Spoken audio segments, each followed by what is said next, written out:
Good morning, everyone, and welcome to the Open Day presentation for the program of Philosophy, Global and Comparative Perspectives. These are some pictures of, in this case, some dead philosophers, but before you stand two real living philosophers who will be telling you about the program that we offer, the specifics, and what studying philosophy actually is. My name is Tim Hessels. I am the student ambassador of the program and former student of the Global and Comparative Perspectives program in Leiden. And next to me is Dr. Stephen Harris, one of our university lecturers, and together we will be giving this presentation today. Now, we're going to have to start with Professor Stephen here, who is going to tell us about what exactly philosophy is in his own little mini presentation. Stephen? Oh, great. Hi, I'm Stephen Harris. I teach in the Institute, teach a lot of different things, but my specialization is Indian philosophy, in particular Indian Buddhist philosophy. So this is the tradition that started about 2,500 years ago and continued in India for well over 1,000 years and continues in the world today.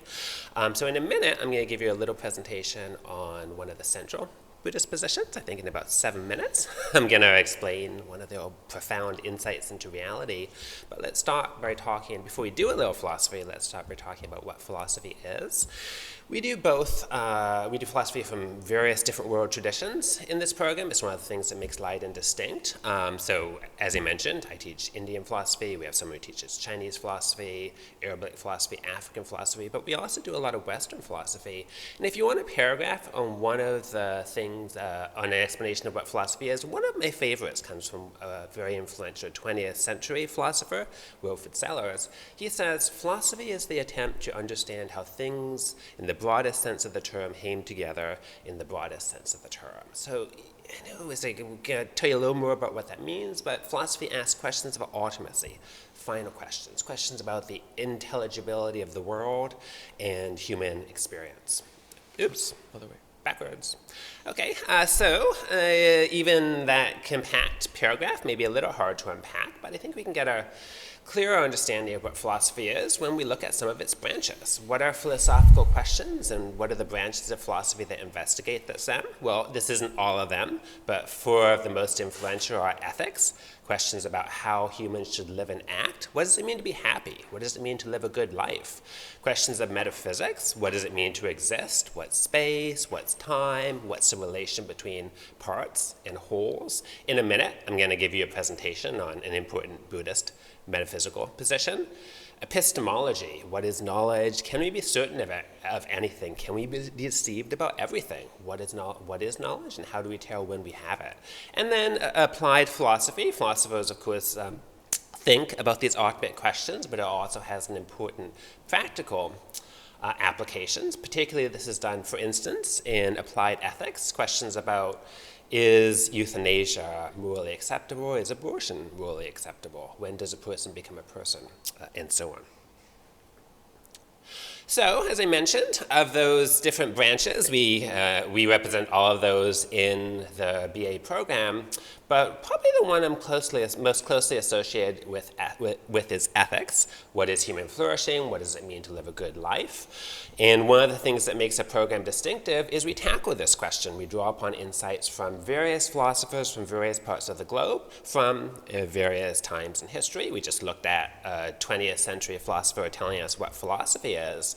When we think about what happiness is, what it is to live a good life, we draw upon, for instance, from the Greek tradition, Aristotle. He claims that the good life is one of virtuous activity. To flourish as a human means to be courageous, to be moderate, to be wise. But we also draw upon Asian insights. So, for instance, from Confucian ethics, there's a lot in common between Confucius and Aristotle and the various Confucian philosophers and the Aristotelian tradition, but a particular emphasis in Confucius that gets less emphasis by Aristotle is thinking about what the role of family is in human happiness.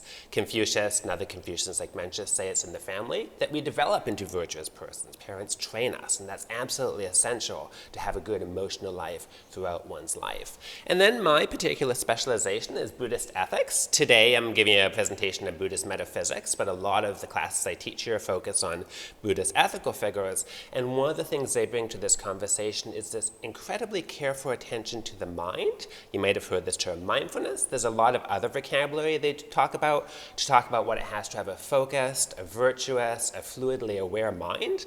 And then they also think about the relation between this and how it can help us, but also how it can help others. So there's deep emphasis on universal compassion for all beings. Something we added a couple years ago with my colleague Dr. Eze is African philosophy. We're one of the very few programs that does Asian philosophy, Islamic philosophy, and also now African philosophy. He will give classes on this, but one thing I can mention that's a strength of the African tradition is emphasis on the role of community. So it's not only how do we develop into good persons in the family unit, but how can we be good persons amongst other good persons, and how can they influence how we are as individuals. So now on to doing some philosophy, and as I mentioned, this will be in the topic of metaphysics, which deals with questions of what exists. One of the central questions of metaphysics, really all the great philosophical traditions tackle this question and argue about it and think about it. It's the question of what is the nature of a person? What does it mean to be the people we are? What are we most essentially? And so I'm going to start by giving you the Indian Buddhist claim. It's going to be a little surprising. It may even sound a little crazy. And part of what I want to do in this next few minutes is to help you see how, first of all, it's a lot more plausible than it seems, and to show you a Buddhist argument for why they think it's actually a more plausible position than the position of their opponent. So Buddhists claim that persons are, here's a Sanskrit term called santana. Kind of a literal translation of that is a stream. Elsewhere, santana, you can translate that as stream, but elsewhere they also talk about being persons as collections. So what's the position? Initially, we might think of ourselves as, okay, we're one enduring thing. They say, no, we're streams of things, or we're a collection of things. If that sounds odd to you, I'm not surprised. Persons as streams, I know it's been a weird couple of years, but this is the first time you've probably been called a river. So what do they mean by this position? Why am I saying we may philosophically disagree with them, but why is it more plausible than it first seems? Well, you can break it down into two claims, and then I'm going to give you the argument for the position in just a minute.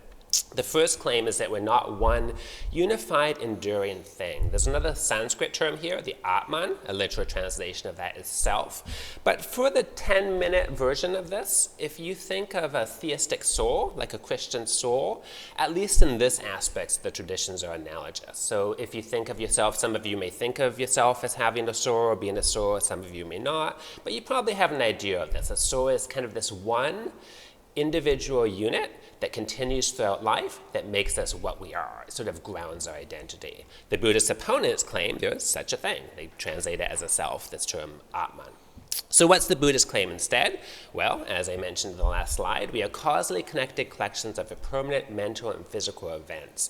What falls into that collection? Well, the stuff you'd expect to be in there, the various ever-changing processes of the body, the various emotions we have, pleasure, pain, thoughts, and ideas.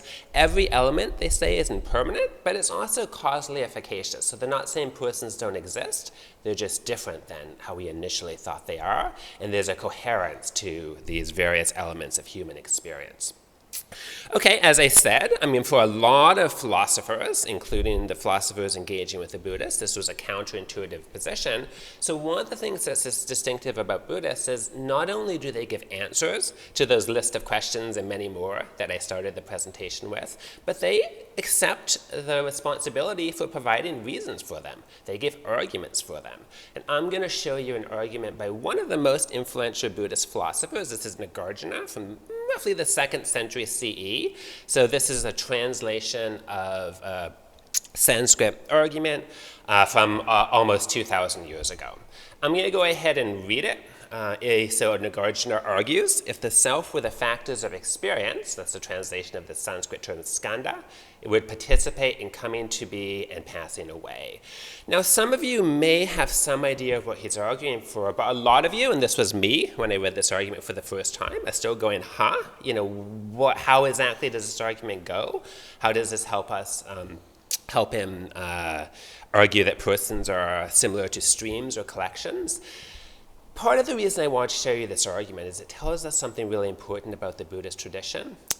Buddhist philosophers very frequently will give very terse arguments with technical terms. I've just translated skanda to give you an example of it.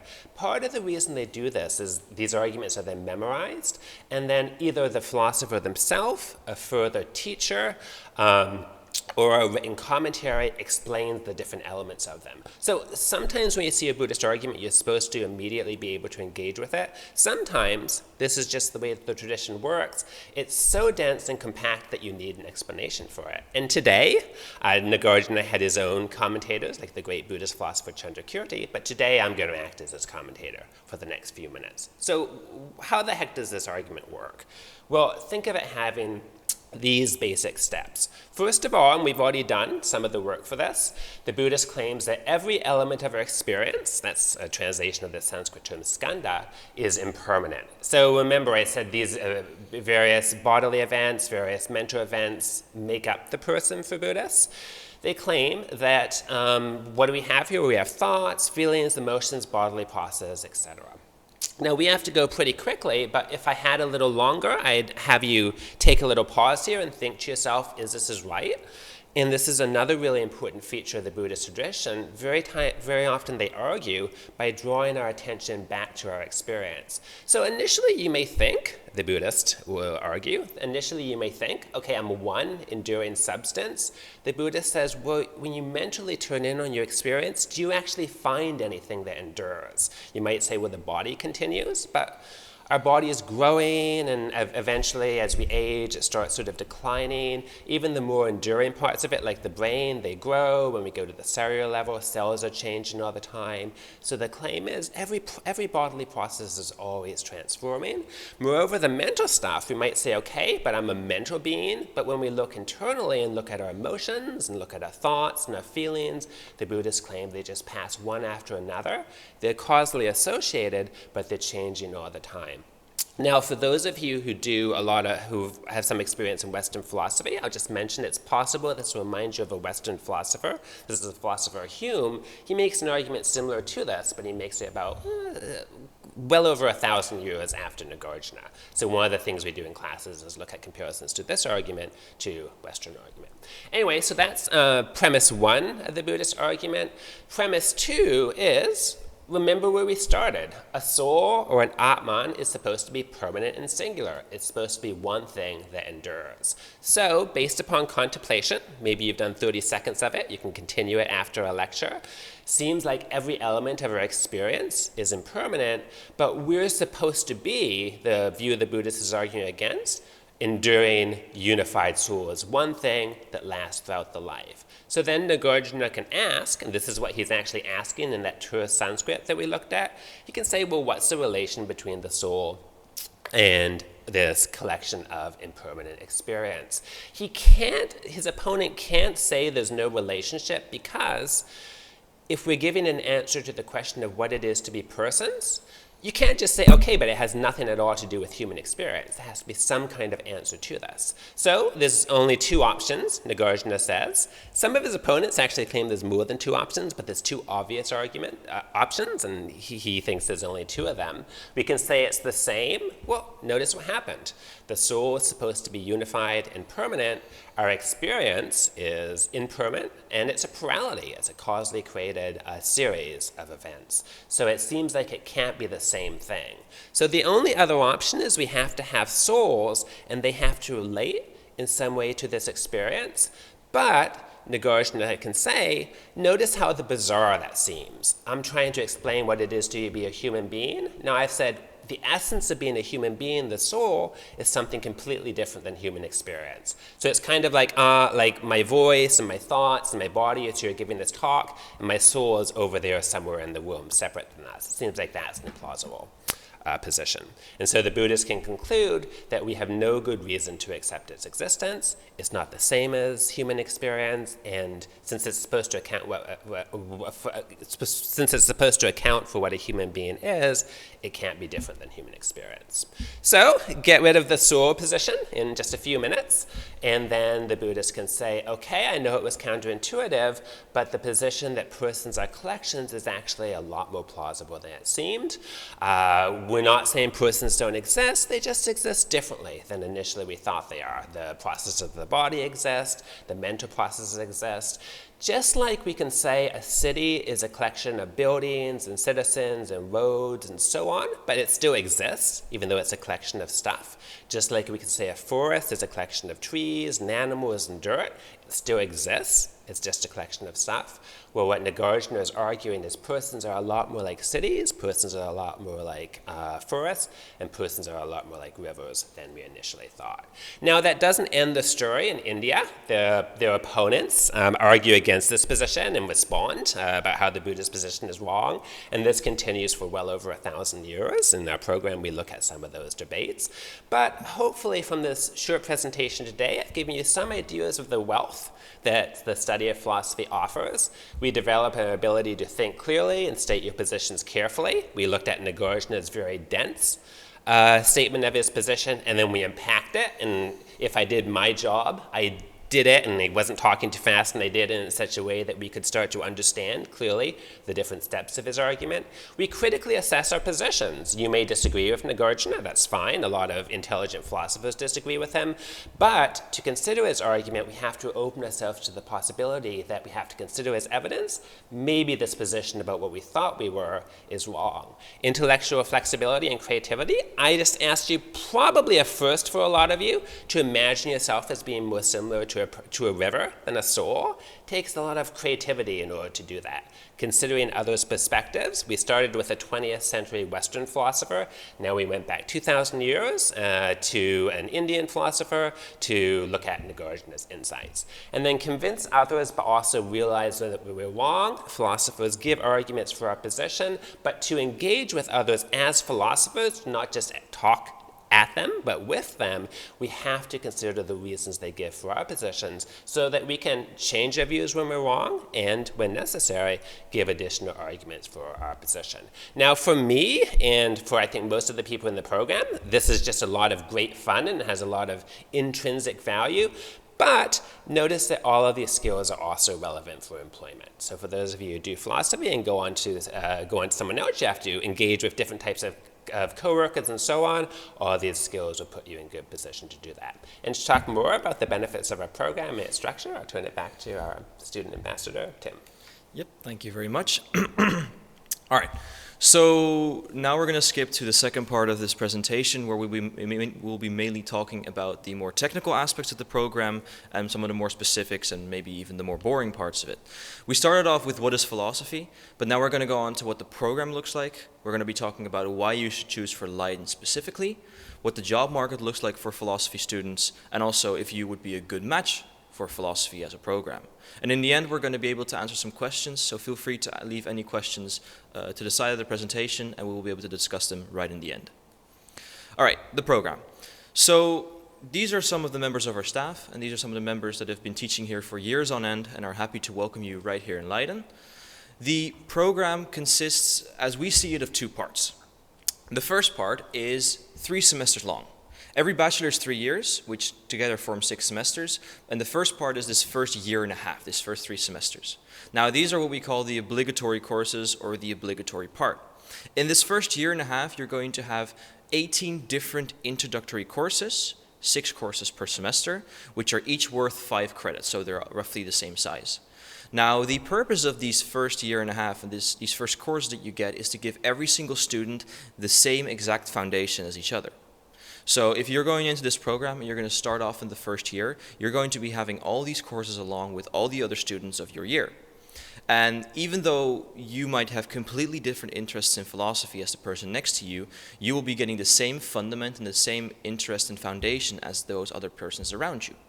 Now, those first introductory courses are sometimes going to be accompanied with tutorials. This is going to be for a couple courses. You're going to have an extra class on the side that's going to help you more actively engage with the material. And the main focus of these courses is skill training. We're going to be talking about this later on as well, but the purpose of philosophy, at least in my eyes, is not about gathering knowledge per se, but it's about developing certain skills that are going to be applicable in the job market, as Stephen briefly talked about, but also in life in general. An important part for many programs is the amount of contact hours that you have. So contact hours are the amount of hours that you will be spending in class per week, and those are separate from the amount of hours of self-study. Philosophy is a very intense program in that we have about 20 contact hours a week in the first year and a half. That means that 20 hours a week in that first year and a half, you will be having lectures, you will be having tutorials, and you will be having exams.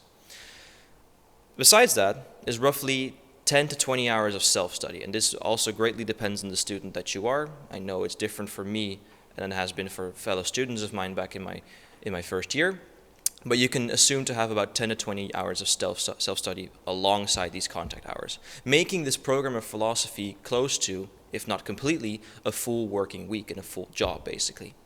Now, an important thing to note at the end is we have something called a binding study advice in Leiden, a BSA, and that means that you are required to gain a certain amount of points in the first year in order to pass. Every year contains of 60 credits, which are basically in this case 12 courses of 5 credits each, and in order to pass on to the second year, you need to have at least 45 credits as a full-time student, and if you go for the part-time option, which is a small side note, you would have only 30 credits. This is an important thing because if you don't pass your binding study advice in the first year, you don't get those 45 credits that you are required to, unfortunately you will be excluded from the program for the following 4 or 5 years. So this is an important thing to note, but it's also not something that you should be worrying about too much. Now this is a little list of the courses that you will have in your first year. I always like to divide them up into 2 different kinds of courses. So first off, you have courses in this little row over here that are labeled starting with World Phil, which stands for World Philosophies.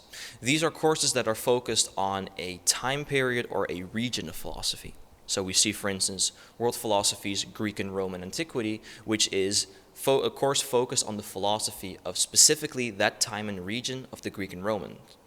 You also have World Philosophies China or World Philosophies India, which I think are very, very explanatory. They are focused on the main traditions and the main theories, philosophers, you name it, from that specific time and place.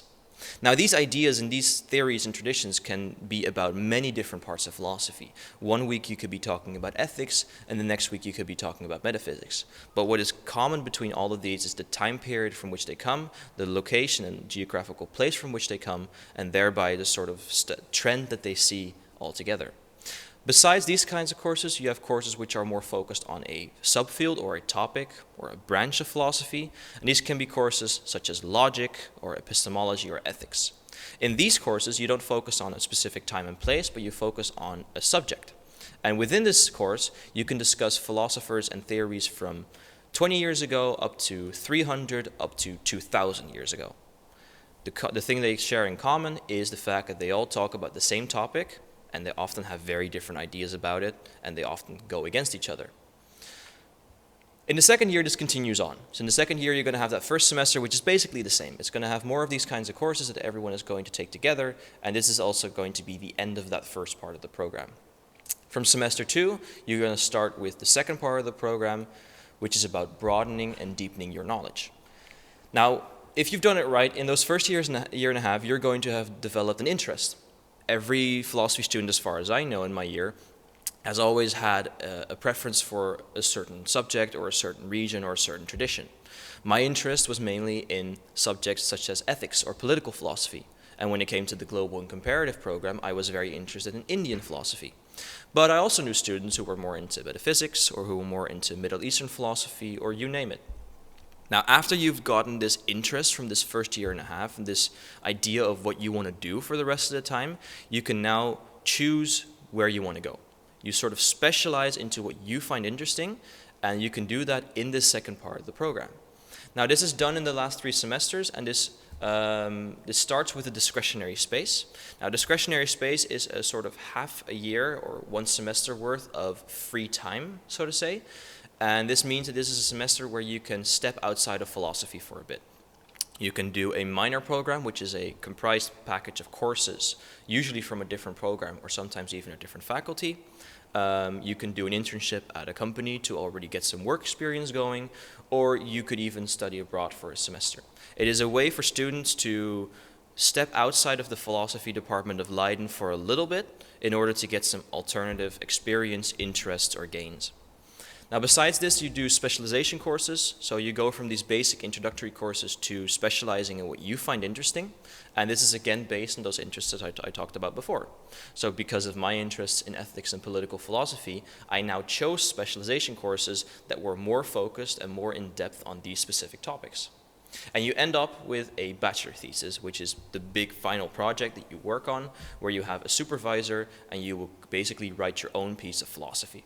In my time, I wrote my bachelor thesis on a combination of Indian philosophy along with political philosophy, in a way of me to combine my two favorite interests of philosophy into one big project. Funnily enough, my supervisor is right next to me, was Professor Harris, and that's basically the way I ended my program in philosophy. Now, studying is more about just going to class, opening your books, reading some stuff, and then going home. Studying is about more than just actually the studying of the knowledge and the skills that you get. So if you want to do more during your bachelor's, there are a bunch of options that you have, first of all, within the university. There's a list here on the screen of things that we offer, or sort of that are optional as a student at Leiden University, and I'm going to go over a couple of them, especially because I've done them myself. The first one is Study Association Symposion. Every single program has its own study association, which is basically a more informal setting in which philosophy students can meet each other and can discuss their interests and have a social life, but still be somewhat related to philosophy. Now, this association hosts a number of events, such as monthly drinks, but also pub lectures or pub quizzes, or even trips to famous cities with famous philosophers from them. I think even this year they're going to be going to, Budapest. Now, besides this, you can also fulfill certain functions within the university, such as becoming a student assistant or becoming a student ambassador. A student ambassador is basically what I'm doing right now. I am presenting to you guys at the open day. I host different kinds of activities in order to teach mostly high school kids about what studying philosophy is like and to get them interested in the program, and I try to represent my program as best as I can. You can also become a student assistant, which could be something like assisting a professor with certain activities, hosting or teaching tutorials, you name it. The last one, which is very important, is philosophy as a second bachelor. Now, it is possible, at least at Leiden University, to do two bachelors at the same time. You could be studying philosophy alongside law or psychology or whatever the options are. But from the department and the Institute of Philosophy, we do advise actually to maybe not do it.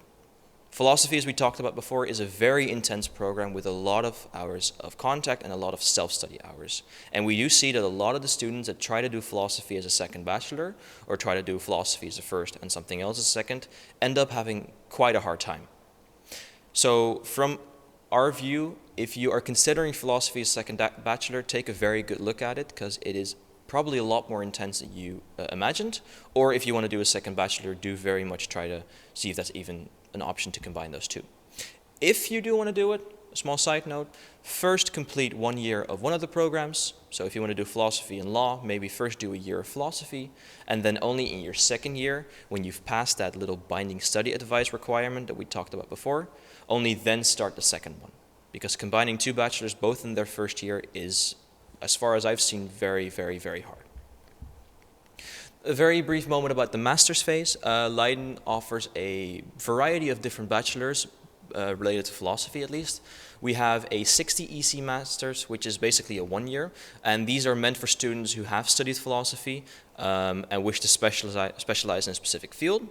For instance, we have very specific masters on philosophical perspectives on politics and the economics, which would then be more political. You can also have something on modern European philosophy, or even a master's specifically about global and comparative philosophy. We also have a 2-year master, which is 120 ECs, and these are usually a lot more general, like philosophy of the humanities or philosophy of law. And these are also usually meant for students who did not do philosophy as a bachelor's, but something else, and then wish to add a philosophy master's to it. Lastly, there is a teacher training in philosophy, but that's unfortunately only in Dutch so far. So for international students out there, and which will probably be most of you watching, that's probably a little side note. Admission requirements. We have very easy requirements actually. We have, for Dutch students at least, a VWO diploma requires. That is basically the Dutch version of a pre-university education. The same goes for a HBO propedeutics exam or a HBO bachelor's program completely. And for international students, which again most of you probably are, any version of a pre-university education is sufficient for studying philosophy here in Leiden. The specifics of what your specific country's pre-university education is not to our knowledge. For this, we have the Student Affairs Front Office who can help you with this, and you can ask whether your specific education suffices. You can apply through the Dutch website or program of StudyLink, and proficiency in English is required, so if that is not something included in your pre-university education, you might need an additional English test to show you are sufficient in English. Why Leiden? Philosophy is offered in a bunch of different countries, cities, and places throughout Europe and throughout the world. So why specifically should you choose Leiden? I think the reason for specifically this program, the Global and Comparative Perspectives, is very easy in that, especially in Europe, we are your only option. As Stephen talked about before, the combination of not just teaching Western philosophy here in Leiden, but also focusing on other areas and places of philosophy, such as China or India or the Middle East or even Africa now, is something that is still unique in this continent. We are, as far as we know, the only university that has a sophisticated program dedicated to non-Western philosophy. And that's something unique. Besides this, Leiden is known for focusing on small and intensive tutoring. Besides having lectures where you have a big group together where everybody listens to the professor and basically takes notes all the time, you have tutorials which we try to keep at a maximum of 25 students. No matter the size of the program, we set that limit for ourselves. Because we realize that philosophy is something that needs to be taught intensely and it needs to be taught at a close personal level. So in these kinds of tutorials and with setting this limitation, we try to focus on really engaging with the student and having it be as interactive as possible, because that's the way to do philosophy. Besides this, we definitely have a very big focus on primary text. I've noticed that in my time as well, that we don't always just read commentaries or easier interpretations of a philosopher. We often go back to the root, and we often go back to the text or philosophical theory written by that specific philosopher. And then, of course, we have additional text to it, but we really try to focus to that source where it came from and try to read it as close as possible. Lastly, of course, an attention for comparative philosophy, like I said, is a unique part about Leiden, and one of the reasons that you're probably watching this program right now is because you've seen that this is a unique thing that we offer and a very interesting way that we've developed our faculty and our institute. What more? Leiden is a beautiful city. I've always lived close to Leiden my entire life, so I knew this was a very beautiful city when I came here. It's very peaceful. So I always compare it to other cities such as Amsterdam or Rotterdam, in that Leiden is basically a city that's the size of a village. It's very personal, it's very much student-focused, instead of, for instance, Amsterdam, which is very touristy. It's not like Rotterdam with a lot of business. It's not like The Hague with a lot of politics around you. Leiden is purely a student city. Everywhere you go, you see students. The entire campus is divided across the entire city. So everywhere you go, all you see is students and, of course, some of the locals. Now, we have a lot of beautiful musea, and we're known as being a certain capital of the musea, and we have a very broad faculty of humanities that is also very internationally oriented. So for you international students out there, Leiden does have a very big focus on international students and a lot of availability and a lot of room for them to have their basically good student life here. Now, the prospects of the job market are very important. I always like this little comic that we have on the screen. What does your brother do for a living? He's a philosopher. Oh, so my brother doesn't do anything either. Which is going into the stereotype of philosophy students are useless. Like, there's nothing you learn here that's going to make you wanted on the job market, and you're just going to become homeless. When actually, that is very far from the truth. Philosophy students do amazingly well on the job market, and this is for a very big reason, which we're going to talk about later: skills.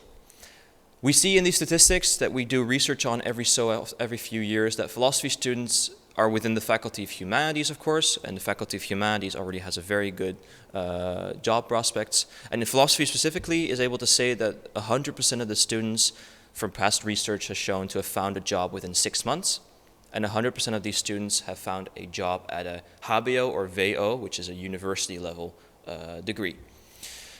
The reason for this is because the things we learn here is not specific to one job. It's not like you're studying psychology to become a psychologist. It's not like you're studying law to become a lawyer. You're studying something that teaches you the skills and the necessities to go into any different field of society. And in our little job market survey on the right, you see exactly what I mean here. If you would have this specific little survey for, again, say law, the top little box would say 90% becomes something in the judicial sector. So it becomes a lawyer, becomes something in that sense related to the specific knowledge that they gained. Or if you look at this for a medicine program, you see that 90% of them are going to end up in the medical sector. The reason you see such a disparity of where people end up is because philosophy doesn't teach you to become one specific job. The things you learn here are applicable anywhere, and at least anywhere that doesn't require a specific program. Now, a couple of examples of former students of us who've ended up in certain places can be incredibly varied. It could be a teacher or a researcher. We've seen people end up in different kinds of journalist departments, becoming an editor or a publisher. A lot of them go into the consultancy for businesses. A lot of them end up as policy advisors for organizations and for governments. As you see, very varied, but places where skills are definitely needed. And that's exactly what our graduates have to offer. If you are watching more presentations today from more programs, a lot of these things might come across with many of these different programs. A lot of programs will claim to teach you analytic, systematic thinking. They'll claim to teach you very good writing skills and being able to present yourselves very well. And that may be true for those programs, that they do teach you that in a certain way. But philosophy, purely and to its core, is about analytic thinking, and it's about presenting and writing a good structured argument. Every day in philosophy, every argument you take, every class you attend is about an argument. And it's about something that is proposed to you and that you are going to take apart and you're going to look at the details. You're going to look at the core premises. You're going to look at the structure. Everything philosophy teaches you is to be critical and to look at something not at face value, but at what it actually represents. So philosophy students have a couple things to offer. They are able to think at a very high academic level, and they're able to take apart things that they are being told, arguments that they are presented with. They're able to present themselves in a certain way. I mean, I'm hoping I'm presenting myself to you guys at a somewhat high level right now, and that's an example of what I've learned in philosophy as well.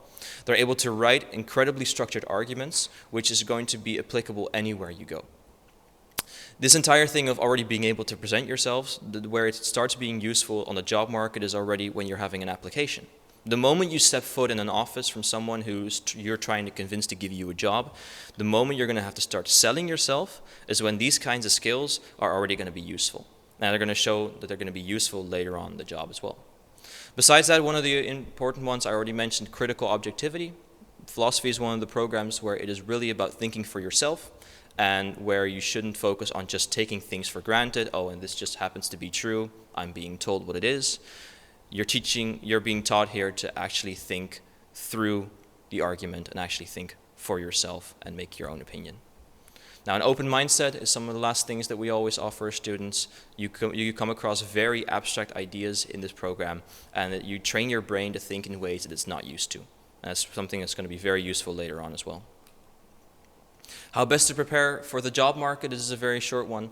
A master's diploma always pays off. A lot of our students do end up doing a master's. You can do an internship or other activities to get work experience, which is always wanted by the job market. And it very much depends on these choices and activities that you do during your study, alongside the studying itself, that often determine where you end up. For more information, we have a couple things on the page here, such as our Student Career Center, which helps with internships and career advice. We have different kinds of workshops that help out with the job market. Leiden University offers plenty to help you through this. Lastly, you and the Bachelor of Philosophy, what makes you a good match? Philosophy is not for everyone. It is in my opinion, quite complicated program that requires a mindset that not everyone has. And this starts with the fact that there is not one philosophy student. In my years, I've seen many, many different types of people come across. I've had discussions with people on any side of the argument, but what they do share in common is a couple characteristics. First of all, an interest in reading and writing. A lot of this program requires you to read as preparation for your classes, and a lot of this program requires you to write in terms of examination. You're going to be writing a lot of papers in this program, and therefore not really liking reading and writing might be an issue for you. So if you want to do this program, do check for yourself that you're prepared to do this kind of work and that you're also interested in this kind of work, because the main importance of philosophy is that you're also interested in the program. Proper language proficiency. Philosophers might write in very complicated ways. I've experienced myself, but I do say that you get used to this at some point. In my first months of philosophy, I had a very hard time reading the types of papers that we had to read, but after a little while, you get used to what is important and what isn't, of course. Great ability for abstract thinking, we said about it before. There's very complicated topics such as rivers and people being streams and people being forests, which might sound very complicated to you at the start, but it is this openness for abstract thinking, this open mindset that will help you being able to take this in and understand it at some point. I always find the last one probably one of the most important ones, handling criticism. You're going to write a lot of papers. A lot of these are going to be excellent, I have no doubt, but there's also going to be some papers that are going to get feedback. And a part about philosophy and a part about studying in general is being able to take this feedback and being able to process it and improve. And not being able to take criticism might be a problem. So handling criticism is definitely an important part for philosophy, and I think an important part for you to develop yourself. If you want to know more, this is actually, the top ones are a little bit outdated, but we have certain activities which are mainly in the Netherlands. So for you international students out there, this is not entirely applicable. For the Dutch students, there are activities that we offer, such as student for days and experience days, which are better ways to learn about what it is to be a philosophy student.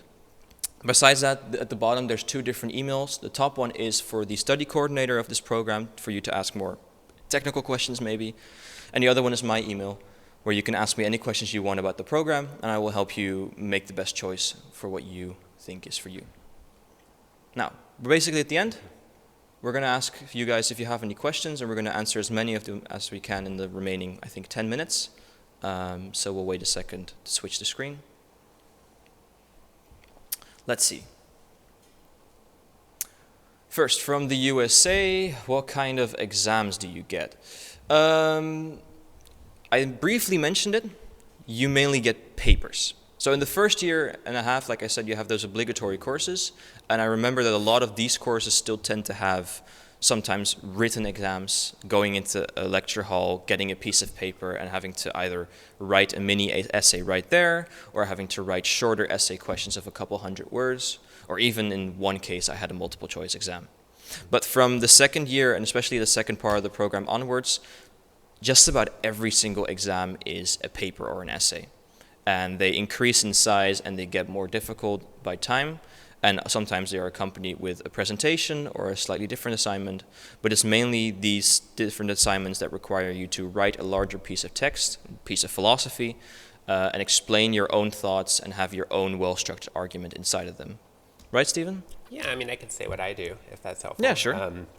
I think especially, Tim's exactly right, for later in the program, they're almost always essay assignments that you can develop over a period of time. For the first year, there are some written exams, as Tim mentioned, and different faculty handle this different ways. A lot of times when I do written exams, I still have students write an essay. They have less time to do it, and I'll structure it a little more. So I'll ask a given question to them, I'll ask them to define some terms, and then I'll ask them to give a response to this. So there's actually still a lot of writing in the first year, but a lot of times they'll be in more exam format, but you're still intellectually engaged with the material, and there is more emphasis on learning material and clearly explaining it.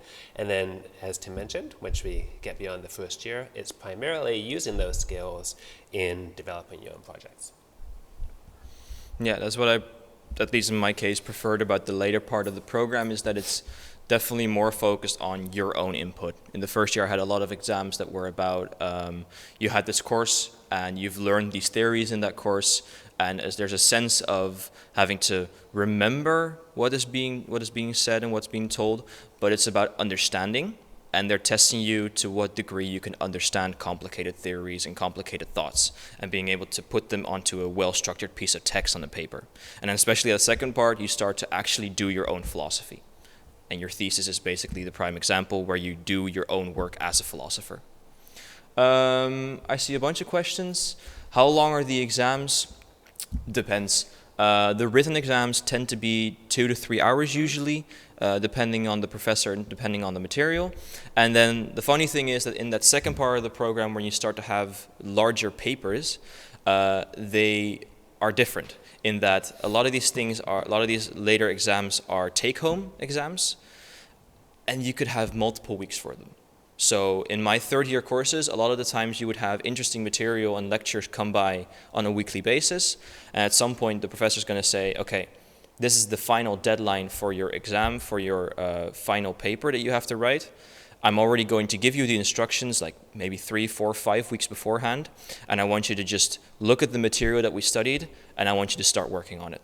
And this could mean that you have an entire month to do a single paper, but you could still have, of course, material coming up later that you need to use. So it very much depends on the type of assignment, but a lot of these tend to be longer periods of time where you actually have to think for yourself. Are study materials provided for? I mean, in what sense study materials? If you're talking about study books, you usually have to get those yourself. Most professors will give a list or will name which books or texts or pieces of paper you need. And then you have to get them yourself. But you can get them through the study association with a discount. You can get them secondhand from different places. There are different ways of doing this. I do notice that this program, I think, has not that many physical books that you have to buy compared to other programs, because a lot of professors don't work with actual handbooks, but they often work with online articles or papers that you can find on the public library or something like that. Yeah. Right? Yeah, and it differs for classes and depending on the material, but there'll be a syllabus and it'll clearly state if there are books to buy, what books you have to buy, and then we make some of the materials available, or we'll let you know how you can get the materials that we can't directly make available to you. Yeah. And besides that, all the study material you need is your mind. That's the most really, important and part. a pen maybe. Do we have access to online versions of the lectures? Example, if we would want to review the lectures in our own time. I know from my experience that in philosophy at least, barely anybody does this. So I know from when I took other classes from different faculties that they would often be recorded and you could watch them back for lectures or for exams, for instance. But in philosophy, I've maybe had one professor in my time who actually took recordings of his classes because, I mean, I don't actually know their personal reasons, but I think one of the main reasons that they don't do it is because philosophy is about very actively engaging. And it's very hard to actively engage if you're sitting at home in your bed watching a lecture. So, I mean, I don't know if you have reasons for this, Stephen. But Yeah, I mean, it's a bit more common than it was pre-corona time, but it's still not the default, so Tim's exactly right. Most instructors are reluctant to do it, and for exactly the reason Tim gave. We really want students to come to class so that we can have a conversation with them. A few teachers now, depending on the classroom, we do have the option to record our lectures, and some of them will make them available, but we're reluctant to do this because, students tell us, well, if it's available, it's harder to come to class, but it's good, it's good for me to come to class. We agree with that, so it's not the default. Yeah, I know from my time that really I always wanted to go to class because I noticed that if I wasn't in class, I didn't understand it as well as I wanted to, and also it wasn't as interesting. If you're in class, you can ask questions, you can engage with the material, and if I was sitting at home watching a lecture pre-recorded, it wasn't even fun anymore for me, and then it really just felt like work, and I didn't want that. You mentioned tutoring groups being limited to 25 students. If you aren't included in the group, are there other options you can participate in? So tutoring groups are limited to 25 students generally, but of course we make multiple. So if we have one course such as ethics that might have a tutorial in your first year, and the class or the year that year might have 90 people, then they're going to make 4 tutorial groups so that everybody gets placed in one, of course. But the point is that every tutorial group in a physical room has a limit, so that you do have room to engage with the material very interactively. So don't worry, if you do this program, you will get placed in the tutorial, but the point is that the tutorials are trying to be kept as small as possible. Are there any group assignments? Funnily enough, there's now a new course being started in the second year, meta-philosophy, in which they do try to incorporate more group assignments. This is quite recently. But I will say that philosophy as a whole is a program with very little group assignments.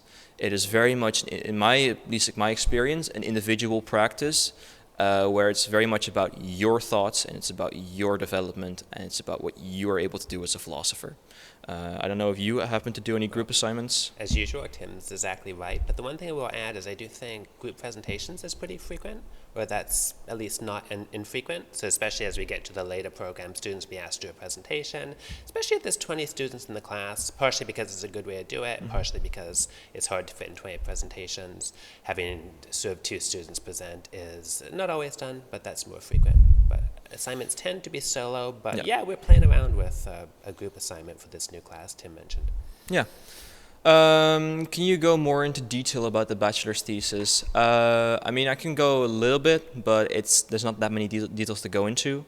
In my time, which was a year and a half ago, the thesis was you have to write 8,000 words, roughly 8,000, 8,500, and it's very much just your own work of philosophy. Usually you get a supervisor based on your interests, and you will start developing your own topic and research question, and then based on what that research question is, you're just going to start thinking about the argument. What is your position that you want to defend?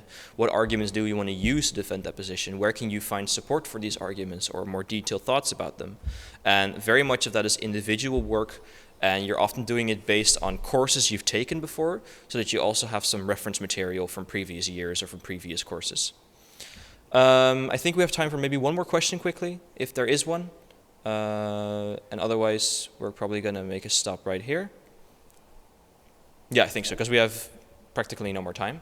Thank you all for coming. Thank you all for attending this presentation. We hope to have given you some more information about the program and to have made you more enlightened about philosophy. And hopefully, or maybe, we will see you in the future years right here at Leiden University.